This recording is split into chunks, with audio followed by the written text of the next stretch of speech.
ఆంధ్రప్రదేశ్లో సార్వత్రిక ఎన్నికలకు పోలింగ్ పూర్తయింది. ఆంధ్రప్రదేశ్లో బెట్టింగ్ రాయళ్ళు కాయ్ రాజా కాయ్ అంటూ బెట్టింగ్ నిర్వహిస్తూ ఉన్నారు. ఈసారి కూటమే అధికారంలోకి రాబోతోంది అంటూ ఎక్కువ మంది బెట్టింగ్ రాయళ్ళు బెట్టింగ్ కడుతున్నట్లుగా కొంత సమాచారం అయితే అందుతున్నటువంటి నేపథ్యంలో అసలు ఆంధ్రప్రదేశ్లో బెట్టింగ్ రాయళ్ళు ఏ పార్టీల మీద బెట్టింగ్ కడుతూ ఉన్నారు, అలాగే ఏ అభ్యర్థుల మీద ఎక్కువగా బెట్టింగ్ కట్టే పరిస్థితి ఉంది అనే అంశానికి సంబంధించి మనతో మాట్లాడేందుకు ప్రముఖ రాజకీయ విశ్లేషకులు ప్రసాద్ గారు మనతో ఉన్నారు. సార్తో మాట్లాడదాం. ప్రసాద్ గారు నమస్తే అండి. నమస్తే అండి. ప్రసాద్ గారు, ఆంధ్రప్రదేశ్లో సార్వత్రిక ఎన్నికలకి పోలింగ్ అయితే పూర్తయింది. కొన్ని ప్రాంతాల్లో మినహా అన్ని ప్రాంతాల్లో ఎన్నికల ప్రక్రియ సజావుగా సాగింది. అయితే ఇప్పుడు ఏ పార్టీ అధికారంలోకి రాబోతోంది, ఏ అసెంబ్లీ నియోజకవర్గం నుంచి ఏ అభ్యర్థి గెలవబోతున్నారు అనేటువంటిది ఇప్పుడు సర్వత్రా చర్చనీయాంశంగా మారింది. బెట్టింగ్ రాయిళ్ళు కాయ్ రాజా కాయ్ అంటూ ఆ అంశాల మీద బెట్టింగ్లు నిర్వహిస్తూ ఉన్నారు.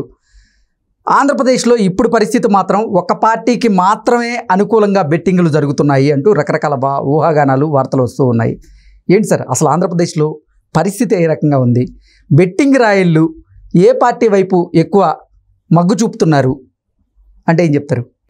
ఇప్పుడు ఈ బెట్టింగ్ అనేది కూడా పెద్ద వ్యాపారం అయిపోయిందండి. ఇప్పుడు మీరు చూసుంటారు, ఈ ఐపీఎల్ మ్యాచెస్ మీద బెట్టింగ్స్, ప్లస్ కోడి పందాల మీద బెట్టింగ్స్, గుర్ర పందాల మీద బెట్టింగ్స్, ఈవెన్ పందుల మీద బెట్టింగ్స్, ఎద్దుల మీద బెట్టింగ్స్. అసలు ఏదో శ్రీశ్రీ గారి కవిత చెప్పినట్టు సబ్బు బిళ్ళ కుక్క పిల్ల కాదేది కవిత కనర్హం అన్నట్టుగా అసలు ఇంక బెట్టింగ్ దేనికి బెట్టింగ్ కాయాలో దేనికి కాయకూడదు వ్యవస్థ లేకపోయింది. కానీ బెట్టింగ్ మహమ్మారి వల్ల మీరు చూస్తే కూడా చాలామంది కుటుంబాలతో సహా ఆత్మహత్యలు చేసుకున్న సంఘటనలు ఉన్నాయి. చాలామంది ఆత్మహత్యలు కూడా మనం చూస్తూ ఉన్నాం. సో ఈ రోజున ప్రస్తుతానికి ఇప్పుడు హాట్ ట్రెండ్ ఏంటంటే ఇంకా ఐపీఎల్ కూడా మర్చిపోయారు జనాలు. ఇప్పుడు ఎలక్షన్ మీద పడిపోయారు. ఇప్పుడు ఎంటైర్ కంట్రీలో సో ఐపీఎల్ అనేది ఇప్పుడు అవుట్ ఆఫ్ టాక్ అయిపోయింది.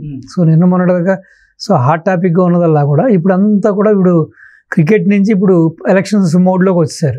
ఎస్పెషల్లీ ఏపీలో ఏంటంటే ఆ పోలింగ్ సరళి, ఈవెన్ నైట్ 12-1 వరకు సాగిన సరళి, ఉదయం 6 నుంచే ఆ బారులు తీరిన సరళి, ప్లస్ లోకల్గా ఉన్న ఏజెంట్స్ వాళ్ళ ద్వారా వచ్చిన ఇన్ఫర్మేషన్ ప్రకారం ఇప్పుడు ప్రస్తుతానికి ఏంటంటే ఎన్డీఏ కూటమికి ఏదైతే టీడీపీ జనసేన బీజేపీ కూటమికి ఎడ్జ్ ఉన్నదాన్ని తెలియగానే సో బెట్టింగ్ రాయిళ్ళంతా కూడా మొత్తం ఇటు స్వింగ్ అయిపోయారు.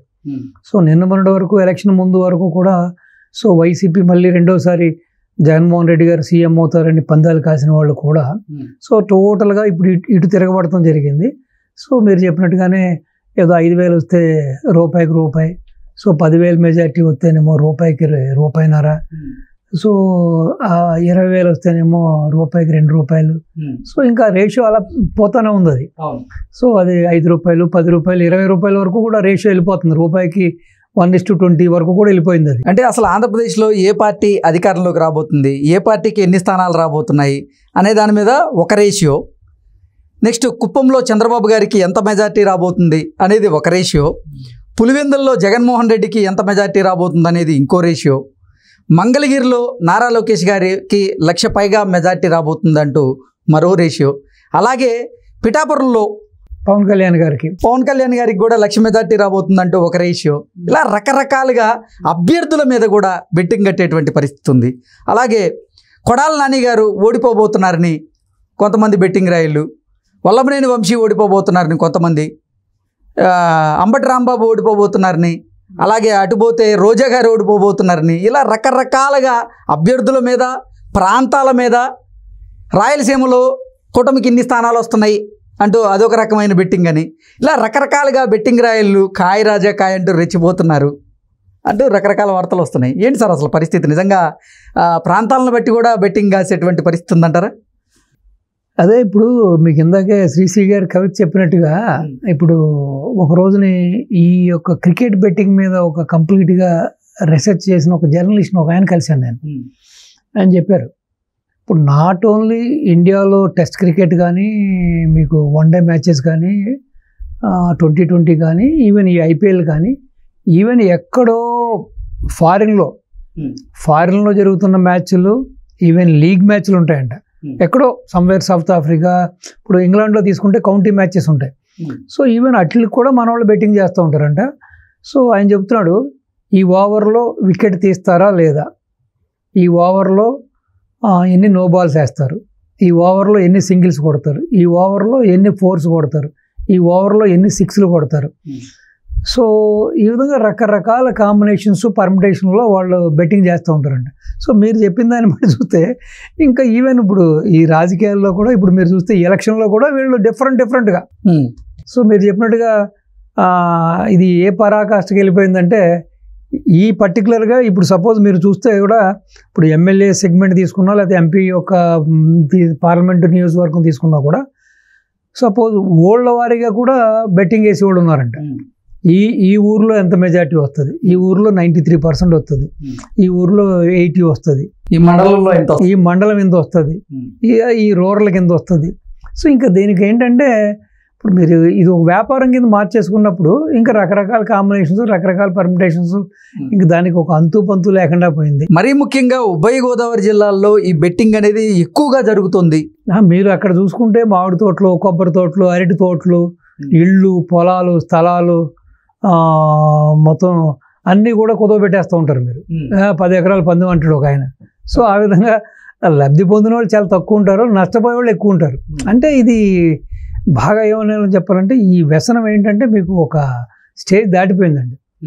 ఇప్పుడు ఈ మూమెంట్లో ఎవరికి ఏం తెలీదు, ఆ తర్వాత ఏడుస్తూ కూర్చుంటారు. ఇంకా కాంట్పట్ పొజిషన్ వచ్చినప్పుడు ఒకటి ఆత్మహత్య చేసుకోవడం, లేకపోతే ఉన్నాయి తెగ నమ్మి ఆ బెట్టింగ్లకి అమౌంట్ కట్టడం. ఇది అంటే వైసీపీ గెలుస్తుందని ఎవరు బెట్టింగ్ కాసేందుకు ముందుకు రావట్లేదని, అందుకే ఈ బెట్టింగ్ నిర్వహించే వాళ్ళు కూడా వైసీపీ గెలుస్తుంది అంటే ఎవరన్నా బెట్టింగ్ పెడితే వారికి రేషియో ఎక్కువ ఇస్తాము, అది 1:20 అంట. ఎవరైనా వచ్చి కాదు వైసీపీ ఈ క్యాండిడేట్ గెలుస్తాడు, లేకపోతే ఇక వైసీపీ గవర్నమెంట్ వస్తుంది అధికారంలో కానీ కాస్తే వాళ్ళకి రూపాయికి 20 రూపాయలు. అంటే చూడండి, అంటే ఈ బెట్టింగ్ రాయిళ్ళు కూడా మరి ఇన్ఫర్మేషన్ ఎక్కడి నుంచి వచ్చిందో తెలియదు కానీ అంటే ఎంత కాన్ఫిడెన్స్ లెవెల్స్లో ఉన్నారు చూడండి. సో డెఫినెట్గా ఏంటంటే ఆ ఓటింగ్ సర్లీ, ఈ ఎంప్లాయీస్ ఎప్పుడు లేని విధంగా మీరు 1 lakh last year 1 lakh 2019లో 1 lakh జరిగింది. ఈసారి 5 లక్షల ఓట్లు నమోదు అవడం, దాంట్లో దగ్గర 4,36,000 ఓట్లు పోల్ అవడం, ప్లస్ వాళ్ళ కుటుంబ సభ్యులు. రెండవది యూత్ ఎవరైతే ఈ ఒక 5 yearsలో ఆ ఓటు హక్కు వచ్చిన యూత్ 45 లక్షల మంది ఉన్నారంటే వాళ్ళందరూ కూడా ఆల్మోస్ట్ వన్ సైడ్ ఓటింగ్ చేశారంటున్నారు. సో ఇంకా వివిధ వర్గాలు, విసిగి వేసారిపోయిన వివిధ వర్గాల వాళ్ళు అన్నీ కూడా ప్లస్ మీరు చూస్తే ఇటు ఎంటైర్ ఇటు మన సౌత్ నుంచి కూడా తీసుకుంటే, ఎస్పెషల్లీ బెంగళూరు, మన హైదరాబాద్ నుంచి కూడా తీసుకుంటే దగ్గర 35 లక్షల మంది ఓటింగ్ కోసం వెళ్ళారని చెబుతున్నారు. సో దేశవ్యాప్తంగా, రాష్ట్ర వ్యాప్తంగా, ఇటు ప్రపంచవ్యాప్తంగా ఎక్కడెక్కడో. ఆశ్చర్యం ఏంటంటే సాధారణంగా కొంచెం అమెరికా క్రేజ్ కాబట్టి అమెరికాలో ఎక్కువగా సో ఈ పార్టీలకు సంబంధించిన వ్యక్తులు ఉంటారు కాబట్టి వాళ్ళు యాక్టివ్గా ఉంటారు. కానీ ఈసారి ఏంటో స్విట్జర్లాండ్, నార్వే, ఫిన్లాండ్, జర్మనీ అంటే ఎక్కడెక్కడ ఆంధ్రుడు ఉన్నాడు అక్కడక్కడి నుంచి కూడా వచ్చారు. సో ఇట్లన్నిటికీ కూడా కారణం, ప్రధాన కారణం మనం అంతకుముందు మాట్లాడుకున్నట్టుగా ఈ యొక్క ఈ మేనిఫెస్టోలు ఇవన్నీ కూడా పక్కన పెడితే ఈ ల్యాండ్ టైటిలింగ్ యాక్ట్ అనేది పెద్ద ఇంపాక్ట్ చూపించింది అనుకోవాలి మనం. ఎందుకంటే దీనివల్ల చాలా మంది భయభ్రాంతులు అయిపోయారు. సో ఏమీ లేని దానికి ఆల్రెడీ కొంతమంది భూములు కోల్పోయారు, కొంతమంది పేర్లు మారిపోయినాయి ఆన్లైన్లో. సో కొంతమంది ఆత్మహత్యలు చేసుకున్నారు. దీన్ని కూడా print media, electronic media, even ఇటు తీసుకుంటే కూడా ఎప్పుడు లేని విధంగా ఈసారి ఈనాడు కూడా చాలా అగ్రెసివ్గా వెళ్ళింది ఈ అంశాలతోటి. సో చివరికి మన ఇల్లు, మన స్థలాలు, మన పొలాలు కూడా ఉండవేమో అనే స్థాయికి ప్రజలు వచ్చి, జగన్మోహన్ రెడ్డి గెలిస్తే మన స్థలం మంద కాదు, మీ ఇల్లు మీది కాదు, మీ పొలాలు మీది కాదు అంటూ రకరకాల ఆర్టికల్స్ రావడం, ప్లస్ ప్రజల్లో కూడా ఒక విధంగా ఏంటంటే చైతన్యం రావడం, ప్లస్ దీని మీద బాగా ప్యానిక్ అయ్యారు. నిజంగానే ఇది మళ్ళీ మనం ఇంకొకసారి తనకు అవకాశం ఇస్తే డెఫినెట్గా. రెండోది ఏంటంటే ఇప్పుడు ప్రజలు కూడా బాగా చైతన్యవంతయ్యారు. మీరు చూసారు సోషల్ మీడియా ఎంత యాక్టివ్గా ఉంటుందో చూశారు. రెండోది ఏంటంటే ఇతను ఎక్కడ కూడా సంపదను సృష్టించట్లేదు. ఎక్కడ తీసుకున్నా కానీ ఇప్పుడు అన్ఎంప్లాయ్మెంట్ ఎక్కువైపోయింది. మెగా డిఎస్సి చేయలేకపోయాడు. నీటిపారుదల ప్రాజెక్టులు ఇటు పోలవరం కానీ ఏమీ ఫినిష్ చేయలేదు. సో కర్ణుడి చావుకి 1,00,000 కారణాలు అన్నట్లుగా అవును, ఉన్న ఇండస్ట్రీస్ అన్నీ కూడా ఉన్నాయి కూడా తరిమేశాడు బయటికి. రావాల్సింది రాలేదు. ఎంఓలు చేసుకున్న వాళ్ళు కూడా ఆగిపోయారు. సో ఎన్ని అంచనా వేసిన తర్వాత ప్రజలు కూడా ఒక అంచనాకు వచ్చారు. సో ఉన్న ఆస్తులన్నీ కూడా కుదవబెట్టేశాడు ఈయన, ఉన్న ఆస్తులన్నీ కూడా చేసాడు, ఇంక్లూడింగ్ సచివాలయం కూడా. ఇక మీదట మిగిలింది ఈ విజ్ఞులు, ఈ యొక్క మన ఈ ప్రింట్ మీడియా, ఎలక్ట్రానిక్ మీడియా చెబుతున్నట్టుగాను, కొంతమంది విశ్లేషకులు చెబుతున్నట్టుగా కూడా.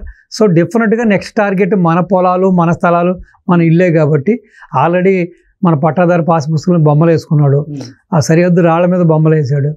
రేపొద్దు మన ఇళ్ళకి స్టిక్కర్లు అంటించారు.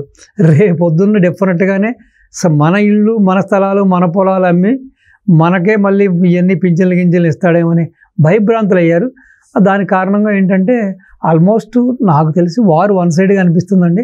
చూద్దాం 4వ తారీఖునే ఏ విధంగా ఉంటుంది. బట్ ఇవన్నీ చూసినప్పుడు, ఈ పరిస్థితులన్నీ అనలైజ్ చేసినప్పుడు, ఇటు బెట్టింగ్ రాయిళ్ళు కానీ, ఇటు కొన్ని ఈ మధ్య జరుగుతున్న సంఘటనలు చూసినప్పుడు, సో డెఫినెట్గా మార్పు అయితే ప్రజలు కోరుకున్నారు. సో ఆ విధంగానే మార్పు రాబోతుంది రాష్ట్రంలో. సో కాబట్టి ఈ రోజున మీరు చెప్పినట్టుగా ఈ బెట్టింగ్ రాయిళ్ళు వన్ సైడ్ ఉండడానికి కూడా కారణం, సో వాళ్ళు చాలా తెలివైన వాళ్ళు కదా. ఇప్పుడు అన్ని వేల కోట్ల రూపాయలు ఎవరైనా సరే, అది మీరు చెప్పినట్టుగా అది రేస్ కోర్స్ అయినా సరే, ఇప్పుడు గుర్ర పందాలైనా, ఏ పందమైనా, కోడి పందాలు అంతే కదా. మ్యాక్సిమం ఎవడైనా గెలవడానికి కోరుకుంటాడు. సో కాబట్టి అది రూపాయి కదా, వ్యాపారమే కదా. ఇప్పుడు వాళ్ళేమీ ఏదో ఒళ్ళు బలిసి పందాలు వేయట్లే కదా, రూపాయికి రూపాయి సంపాదించకూడదు అనుకుంటున్నారు కదా, బిజినెస్. సో కాబట్టి డెఫినెట్గా సంథింగ్ ఈజ్ హ్యాపెండ్. డెఫినెట్గా మీరు చెప్పినట్టు ఎన్డీఏ కూటమికి అయితే అనుకూలంగానే ఫలితాలు రాబోతున్నాయి, అనుకూలంగానే ఓటింగ్ కూడా జరిగింది ఎన్ని చూస్తుంటే మనం. సో చూద్దాం, we hope for the best. Okay sir, thank you so much. నమస్తే అండి.